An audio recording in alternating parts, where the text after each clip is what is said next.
गासैनिसिमबो आंनि अननाय आरो सिबिनायखौ मोनाबिलिनि खनसे फिन जासिहरफिननाय जाबाय। थ' एक्चुअलि आं दिनैहाय 3 टाइम जाबाय दे जोंनि बे सार्टिफिकेट राननाय जायगायाव थांनाया नैबे MCLA बिथां सावरायग्रानि न'आवनो रानबाय थानाय जादों। दिनैहाय ओरै गहपुरनिफ्राय फैनानै सनितपुरनिफ्राय फैदों लांफैदों गोबां मानसिफोर लांफैदों 3 टाइम जाबाय आङो। थ' बाथ्राया जोंनि नैबे सार्टिफिकेटखौ मानो थाखाय नांगौ जायो आरो ओमफ्राय मोनसे खोथाया दाखालि जोङो मोनसे अदालगुरियाव Ex-NDFB नि माखासे सेनियरफोर दैदेनगिरि हारिनि मावनानै दिनै गोबां दुखु खस्थ' मोनबोनानै थानाय सेंग्राफोर दिनै बिथांमोना मोननैसो स्टेटमेन्टखौ होनायखौ नुदों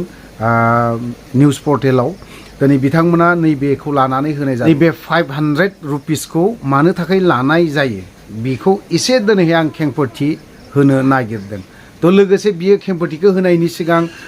जोंनिया फैगौ 21 अक्ट'बर नैबे बिजनि जोंनि बलामगुरियावहाय इउनाइटेड फराम अफ Ex-NDFB बिनि जोनोम सान फाउन्डेसन डे आं गासैबो इउनाइटेड फराम अफ Ex-NDFB नि सेंग्राफोर बा गासैबो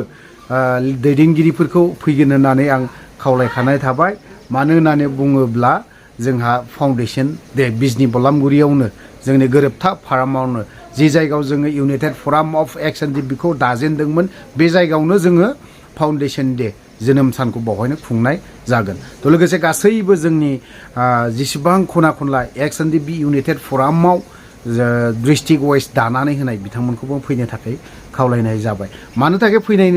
फैनो खावलायदों मानो होनना बुङोबा जोंहा नै दा मोनसे सार्टिफिकेट रानदों आरो सार्टिफिकेटआ मा खामानियाव होगोन आं फार्स्टआव आं दिनैहाय नैबे सार्टिफिकेट होनायनि बारैसो बुंग्रोनो सानदों। नोंथांमोना बेखौबो सोंनानै क्लियारखौ लानानै थांनो हागोन। थ' बाथ्राया जाहैबाय मा दिनै सार्टिफिकेटखौ जोंनो मानो गोनांथि ना नुनायाव ओरैनो सिम्पोल लेखा ओरैनो नंखाय बाखाय ओरैनो बे साजायना दोननाय सार्टिफिकेट ना सायाव लिरना होबानो जायो नाम डिस्ट्रिक्ट बेटस मा हेन टेन बेफोरखौ लिरना दोनोब्लानो जायो। थ' बाथ्राया ओरैबायदि जोंहा दे मोनसे नांना फैनानै मोनसे सार्टिफिकेट थानांगौ ना NDFB निफ्राय बे मोनसे जिनिसाबो गैयामोन बै समावहाय बा होनायबो जायाखैमोन। ओंखायनो आं लानो थाखाय बा सोरनोबा गोनांथि जाथारोब्ला बेखौ लानायाबो दरखार आरो जायनो गोनांथि नोंथारा होनना सानो बिथांमोना लायाबाबो जागोन। मानो होननानै बुङोब्ला बेखौ सोरबा अनलि साफायनो नागिरनाया 500 ना बेसेबांबासोल'नो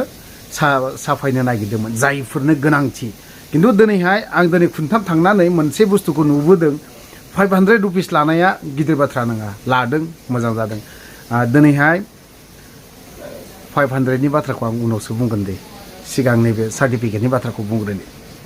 थ' सार्टिफिकेटनि बाथ्राया ओरैबायदियावहाय आरोखि जायफ्रा 4 लाखनि चेकखौ लादों बिथांमोननि थाखाय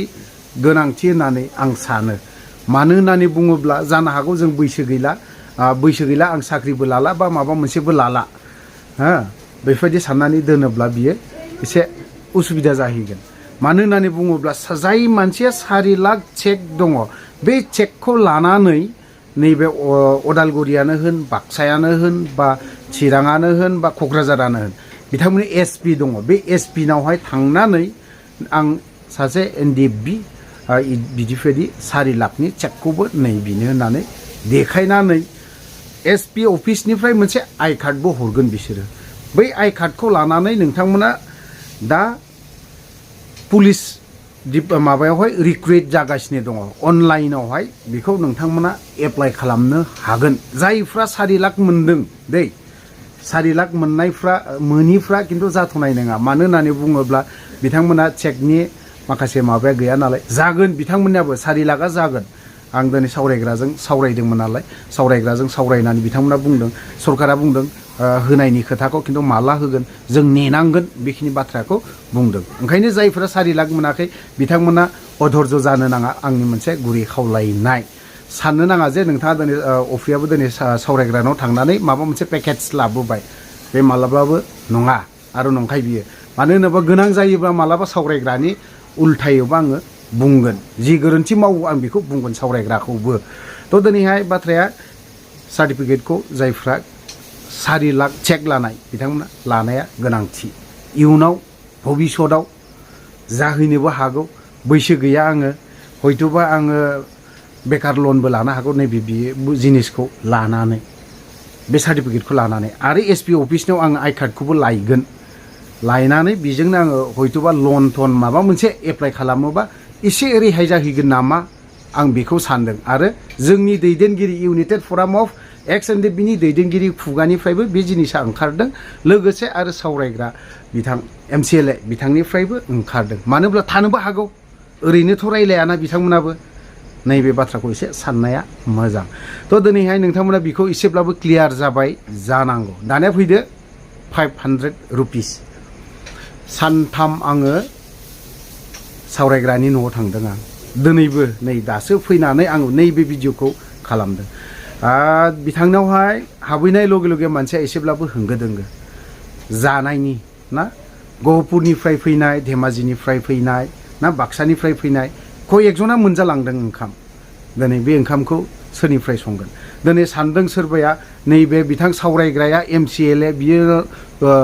रुल नैबे दा गभर्नमेन्टआवनो दङ बिथाङा मानो जाहोनो हाया नैबे खोथाया साननो हागौ नाथाय बे नङा जे सावरायग्राया MCLA जानाय लगे लगेनो देरहादों बिथांमोना सरकाराव दङ बे थाब्लानो जे फैसायाबो थागोन बेबो नङा होमबा बिथाङा दिनै जोंनिख्रुइबो गोबां मानसि दं बिसोरखौ नायनांगौ जानानै फैयो थ' बाथ्राया जाहैबाय नैबे 500 थाखायाव दिनै नोंथाङा जे मोनसे सार्टिफिकेट लांदों बिनि फिसखौ सोर होगोन आरो ओमफ्राय नोंथाङा टेबोल जिरायना थानाय बिथांमोनाबोथ' दिनैहाय सोरबा चिरां डिस्ट्रिक्टनिनो गोजा दिनै चिरांनिया सेकेन्ड डेआवनो लांजोबदों दिनै बिथांमोनाबो लानानै स्रि थाहैनो हायो होनबा दिनैहाय बिथांमोननो सानसेयाव हाजिरा बा माबा मोनसेथ' हरनांगोन पेकेज माबा मोनसेथ' बिसोरनोथ' हरनांगोन ओरैनोथ' दिनै बिथांमोना जिरायथाबनो हाया बा नोंनि फुल एड्रेस लिरनाय बा सोरनिबा माबा माबि लिरनाय बेफोर खेथ्रआव बिथांमोननोबो हरनो गोनां जायो खारन बे खुला खुलि बाथ्रा 500 रुपिसखौ नैबे IGP फ्रायनो बेखौ एसेब्लाबो अर्डार हरनाय जादों नोंसोरो ओरैनो फ्रि हरनो हानाय नङा माबा मोनसे लानांगोन नोंसोरो दिनै पुलिस डिपार्टमेन्टनिफ्रायनो SB ब्रान्चनिफ्रायनो बिथांमोननो क्लियारै बुंहरनाय नोंसोर माबा मोनसे लानांगोन नङाबा ओरैनो हरनो हानाय नङा खारन बावहाय बिसोराबो अंक दं हिसाब दं बिसोरो दिनै बिनि न'आव थांगोन दिनै 100 200 300 होंगो दोंगो जाहैगोन दान्दिसेब्लाबो जिरायनो थाखाय बहा जिरायनो बहा मानो टेबोल लिरनायफ्रा बहा जिरायनानै लिरगोन दिनै बिसोरबो बिनि हिसाबखौ लानानै नैबे 500 थाखा 500 रुपिसखौ लानाय जादों थ' दिनैहाय आं सानदों आरोखि नोंथांमोना बुजिबायबो जानांगौ बावहाय माखासे गोबां खरस दङ जायफ्रा फैदों जायफ्रा सोंस्लुदनानै नायदों जायफ्रा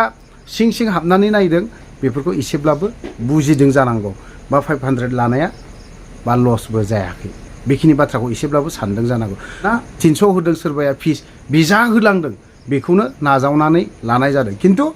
500 रुपिसखौ लानाय जादों आरोखि ओरैनो फिक्स खानानै होनाय जादों सोरबायाथ' दिनै गोबां बेबायदिनो होआखै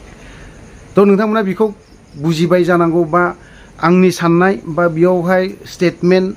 बा माबा मोनसे प्रेस मिट खालामलायनानै होनाया एसे मोजां जायाखै नामा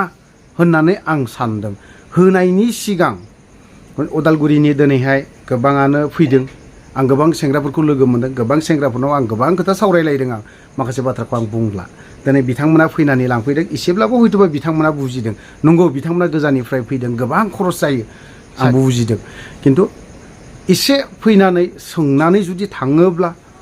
साबसिन जागौमोन होननानै आंबो बेखौ सानदों थ' लोगोफोर नोंथांमोना गासैबो मोनथिबाय बा बुजिबाय जानांगौ आं भिडिअखौ बारा गोलाव खालामनो सानाखै बावैनो दोनथ'बाय जय बर' हारिनि